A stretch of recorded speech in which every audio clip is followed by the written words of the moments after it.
Hello friends, I am doctor Geetanjali Bahl, fetal medicine consultant at Medanta hospital Gurgaon.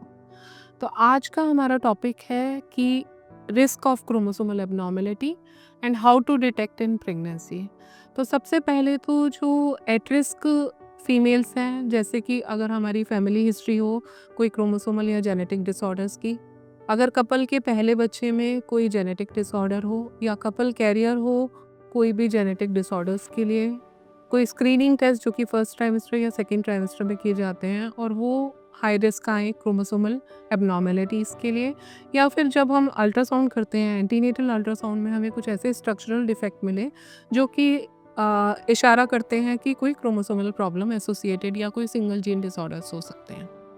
तो अगर हमें ऐसा कोई भी कंडीशन होती है तो फिर हमें उस कंडीशन में जेनेटिक डायग्नोसिस की ज़रूरत होती है।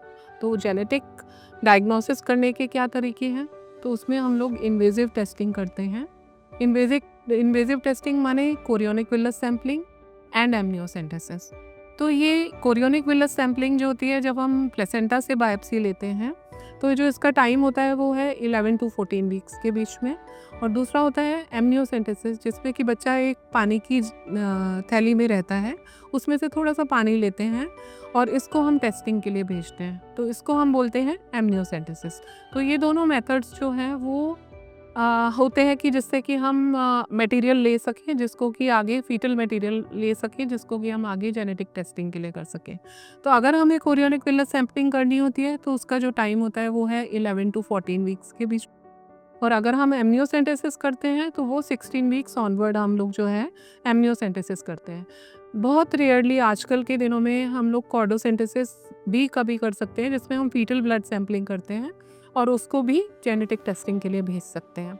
लेकिन ज़्यादा प्रयोग हमारा कोरियोनिक विलस सैम्पलिंग और एमनियोसेंटेसिस का होता है। तो इन दोनों विधि से जब हमें एक मटेरियल मिल जाता है, जो हमें फीटल मटेरियल, तो उसको हम जांच के लिए भेजते हैं। लेकिन जेनेटिक टेस्ट हमें कौन सा करवाना है ये डिपेंड करता है कि हमारी इंडिकेशन क्या है।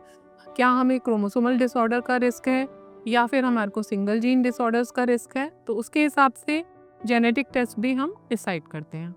तो टेस्ट करवाने से पहले हम लोग जो है ये बताते हैं कि ये क्या विधि से हम लोग इसमें मटेरियल ऑब्टेन करेंगे, इस टेस्ट को कराने के क्या फ़ायदे हैं, क्या नुकसान हैं, इस टेस्ट की कितनी कॉस्ट आती है, इस टेस्ट का रिज़ल्ट हमको कितने दिनों में मिलेगा, और टेस्ट आने के बाद में हम दोबारा से एक बार पोस्ट टेस्ट काउंसलिंग करते हैं, जिसमें हम पेशेंट को बताते हैं, पेशेंट और कपल को हम ये बताते हैं कि भाई ये जो टेस्ट आया है उसका रिज़ल्ट क्या है और इसका जो है रिज़ल्ट का मतलब क्या होता है।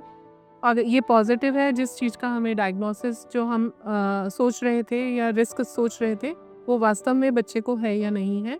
अगर नहीं है तो ये जो है उनको सेटिस्फेक्शन देता है, और अगर वास्तव में ये रिज़ल्ट आया है तो इसमें बच्चे के लिए आगे क्या प्रोग्नोसिस है और उसको एंटीनेटल पीरियड में या पोस्टनेटल पीरियड में क्या-क्या जो है सावधानियाँ लेनी चाहिए और आगे का मैनेजमेंट कैसे होना चाहिए। तो हम इस तरीके से इसको डायग्नोस कर सकते हैं, जेनेटिक जो भी हमारा डिसऑर्डर का रिस्क है, और कंफर्म कर सकते हैं कि ये प्रॉब्लम है या नहीं है। और अगर ये प्रॉब्लम नहीं है तो ये पेशेंट को जो है वो सेटिस्फेक्शन प्रोवाइड कर देता है, और अगर ये प्रॉब्लम है तो आगे हमें प्रेगनेंसी को कैसे मैनेज करना चाहिए, जिससे कि हम एक सफल आउटकम कपल को प्रदान कर सकें। धन्यवाद।